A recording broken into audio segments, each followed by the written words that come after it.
الشيطان الرجيم بسم الله الرحمن الرحيم الحمد لله رب العالمين والصلاة والسلام على سيد الأنبياء والمرسلين محمد بن عبد الله الأمين وعلى آله وصحبه أجمعين أما بعد انتہائی واجب الاحترام قابل صد احترام بزرگان دین نوجوانان اہل سنت، السلام علیکم ورحمۃ اللہ وبرکاتہ۔ آج یکم محرم الحرام ہے، سال کا پہلا دن ہے اسلامی اعتبار سے۔ اس دن ایک ایسی عظیم شخصیت کی شہادت ہے کہ جس نے اسلامی ہجری کا جو ہے وہ کیلنڈر ہے، جس کو بنایا ہے، جس کو ترتیب دیا ہے، اسی شخص کی شہادت اس دن ہے۔ یہ وہ عظیم شخصیت ہے جس کے بارے میں جناب نبی کریم صلی اللہ علیہ وسلم نے ارشاد فرمایا کہ جس گلی سے عمر گزرتا ہے اس گلی سے شیطان نہیں گزرتا، وہ اپنا راستہ بدل لیتا ہے۔ اور جس کے بارے میں جناب نبی کریم علیہ السلام نے ارشاد فرمایا کہ میرے بعد اگر کوئی نبی ہوتا تو وہ عمر ہوتا۔ اور اسی طرح جناب نبی کریم علیہ السلام کا فرمان یہ بھی ہے کہ میرے بعد ابو بکر و عمر کی اتباع کرو۔ اور اسی طرح ایک مرتبہ جناب نبی کریم علیہ السلام حضرت ابو بکر رضی اللہ عنہ اور حضرت عمر رضی اللہ عنہ کے کاندھے پر ہاتھ رکھ کے ٹھہرے ہوئے تھے اور فرمایا کہ قیامت کے دن ہم لوگ اسی طرح اٹھیں گے۔ اور حضرت عمر رضی اللہ عنہ کے بارے میں حضرت شاہ ولی اللہ محدث دہلوی رحمۃ اللہ علیہ فرماتے ہیں کہ قرآن کی 27 آیتیں ایسی ہیں جو حضرت عمر رضی اللہ عنہ کی رائے پہ نازل ہوئی۔ مثال کے طور پر ایک مرتبہ حضرت عمر رضی اللہ عنہ نے جناب نبی کریم علیہ السلام سے ارشاد فرمایا کہ یا رسول اللہ، حضرت ابراہیم علیہ السلام نے شرک کی جڑیں کاٹی، میرا دل چاہتا ہے کہ مقام ابراہیم پر میں 2 رکعت پڑھوں۔ تو اللہ کے نبی علیہ السلام نے ارشاد فرمایا کہ دیکھو میں اپنی طرف سے تو کچھ کہہ نہیں سکتا، اگر اللہ کا حکم آتا ہے تو پھر عمل کر سکتے ہیں۔ ابھی حضرت عمر رضی اللہ عنہ خاموش ہی ہوئے تھے کہ اللہ کا قرآن نازل ہوا کہ وَاتَّخِذُوا مِن مَّقَامِ إِبْرَاهِيمَ مُصَلًّى۔ اسی طرح ایک مرتبہ حضرت عمر رضی اللہ عنہ نے جناب نبی کریم علیہ السلام کے سامنے ارشاد فرمایا کہ یا رسول اللہ، میرا دل چاہتا ہے کہ یہ عورتیں پردہ کریں۔ تو جناب نبی کریم علیہ السلام نے اس وقت بھی یہی فرمایا، دیکھو میں اپنی طرف سے تو کوئی کہہ نہیں سکتا، اگر اللہ کا حکم آتا ہے تو پھر کہہ دیتا ہوں۔ تو ابھی حضرت عمر رضی اللہ عنہ خاموش ہی ہوئے تھے کہ اللہ کا قرآن نازل ہوا کہ یا ایھا النبی قل لأزواجک وبناتک ونساء المؤمنین یدنین علیہن من جلابیبہن۔ اور حضرت عمر رضی اللہ عنہ کے بارے میں یہ ہے کہ جہاں اللہ رب العزت نے اللہ کے نبی علیہ السلام کے سلسلے میں فرمایا هو الذی ارسل رسولہ بالہدی ودین الحق لیظہرہ علی الدین کلہ، کہ دنیا کے اندر اسلام کا غلبہ ہوگا۔ یہ اسلام کا غلبہ حضرت عمر رضی اللہ عنہ کے بغیر کوئی ثابت نہیں کر سکتا۔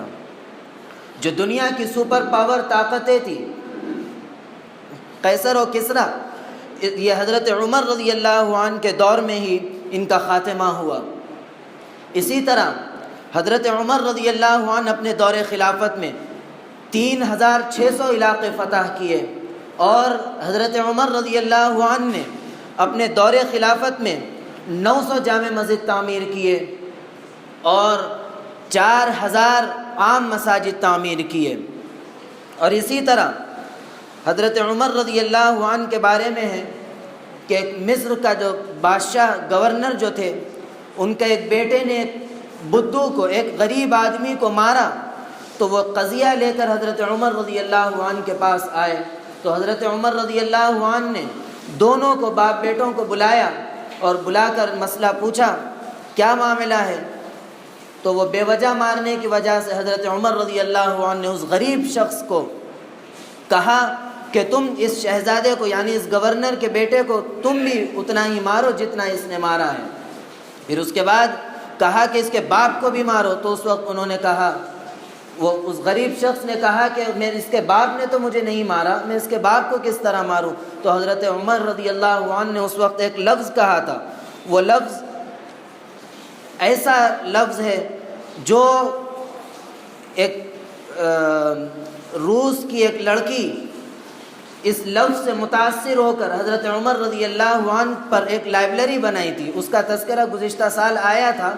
لیکن صرف یہاں اتنا بتانا چاہتا ہوں کہ اس وقت حضرت عمر رضی اللہ عنہ نے ارشاد فرمایا تھا متا تعبدتم وامہاتہم احرارا، ان کی ماؤں نے انہیں آزاد جانا تھا، تم کب سے ان کو غلام بنایا ہے۔ یہ حضرت عمر رضی اللہ عنہ کے وہ عظیم کارنامے ہیں کہ جس کی وجہ سے حضرت عمر رضی اللہ عنہ نے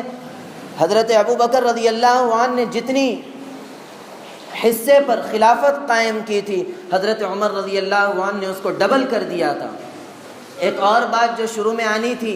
ذہن سے نکل گئی تھی، بات دوسری طرف چلے گئی کہ حضرت عمر رضی اللہ عنہ کی جناب نبی کریم علیہ السلام سے جو رشتہ داریاں تھیں وہ تذکرہ پہلے آنا چاہیے تھا، ذہن سے نکل گیا تھا کہ جناب نبی کریم علیہ السلام سے حضرت عمر رضی اللہ عنہ کی 3 رشتہ داریاں ہیں، اور جو چوتھی رشتہ داری ہے وہ تو تمام کے ساتھ تمام صحابہ کے ساتھ جڑی ہوئی اور وہ صحابیت کی رشتہ داری ہے۔ پہلی رشتہ داری یہ ہے کہ حضرت عمر رضی اللہ عنہ کی 9ویں پشت جا کر جناب نبی کریم علیہ السلام سے مل جاتی ہے، اور دوسری رشتہ داری حضرت عمر رضی اللہ عنہ کی جناب نبی کریم علیہ السلام سے یہ ہے کہ حضرت عمر رضی اللہ عنہ کی جو صاحبزادی ہے حضرت حفصہ، ان کا نکاح جناب نبی کریم علیہ السلام سے ہوا تھا۔ اور تیسری رشتہ داری یہ ہے کہ حضرت عمر رضی اللہ عنہ اپنے دور خلافت میں، اپنے عہد میں، حضرت علی رضی اللہ عنہ کی بیٹی ام کلثوم جناب نبی کریم علیہ السلام کی نواسی سے نکاح کیا تھا، جس سے زید ابن عمر اور رقیہ بنت عمر رضی اللہ عنہم پیدا ہوئے تھے۔ یہ جناب نبی کریم علیہ السلام کی حضرت عمر رضی اللہ عنہ سے رشتہ داری تھی۔ اور اسی طرح حضرت عمر رضی اللہ عنہ کے بارے میں حضرت عبداللہ ابن مسعود رضی اللہ عنہ فرماتے ہیں کہ حضرت عمر رضی اللہ عنہ کا اسلام میں آنا اسلام کی فتح ہے، اور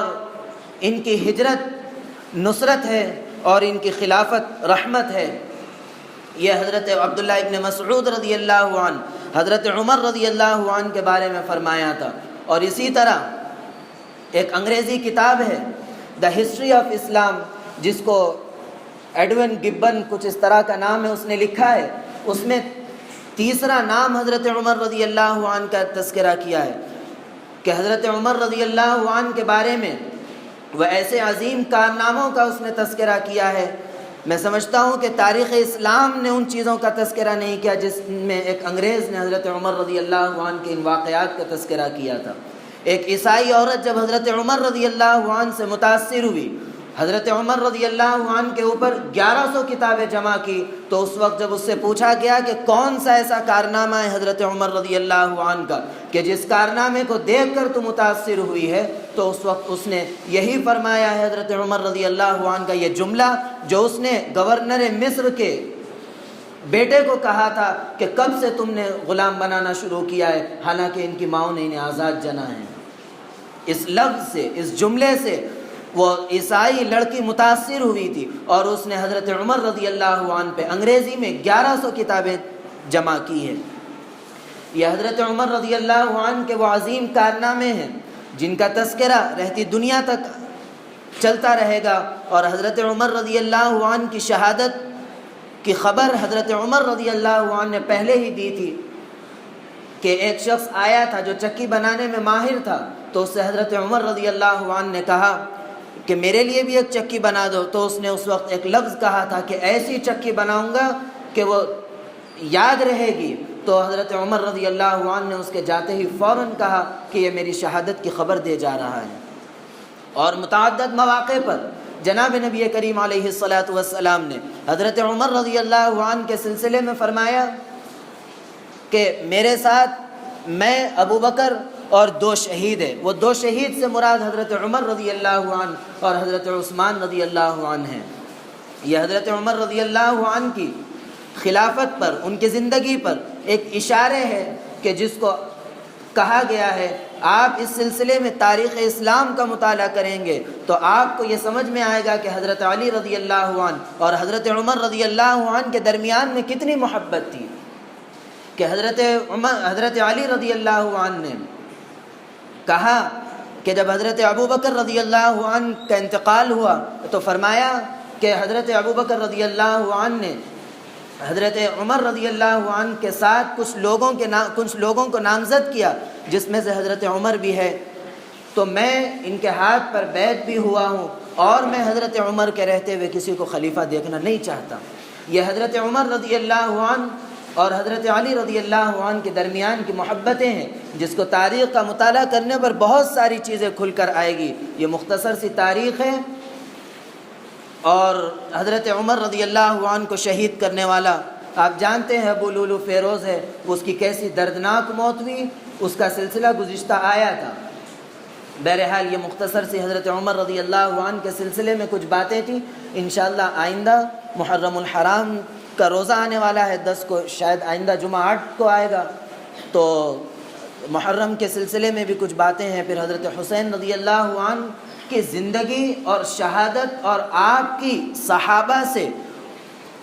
صرف حضرت حسین رضی اللہ عنہ سے نہیں بلکہ صحابہ کی خانواد نبوت سے جو محبتیں تھیں، صحابہ کی جو ہے جناب نبی کریم علیہ الصلاۃ والسلام سے، آپ کے نواسوں سے جو محبتیں تھیں، ان کا تذکرہ انشاءاللہ آئندہ جمعوں میں آئے گا۔ اللہ رب العزت کہنے سننے سے زیادہ عمل کی توفیق عطا فرمائے۔ آمین۔ وآخر دعوانا ان الحمد للہ رب العالمین۔